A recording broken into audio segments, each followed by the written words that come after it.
Prepping, off-grid, post-apocalyptic type stuff.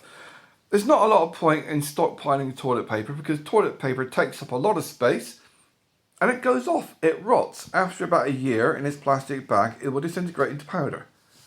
Chemicals like bleach and toilet brushes are disgusting, they're vile. This is a £1.40 pump action pressure washer. You attach it to a Coke bottle or a Pepsi bottle with a bit of water, you pump it up, and then you can use it to power hose your toilet or your windows or whatever else you want to clean. As long as you don't break it, it'll last forever. And at £1.40 for the space it takes up, it's a lot more hygienic than using a toilet brush, which is disgusting, or bleach, which is disgusting. Don't forget, bleach has atmospheric chemicals that damage your eyes, your nose, and your lungs. And of course, it kills all the dolphins and all that sort of stuff, all the Oompa Loompas.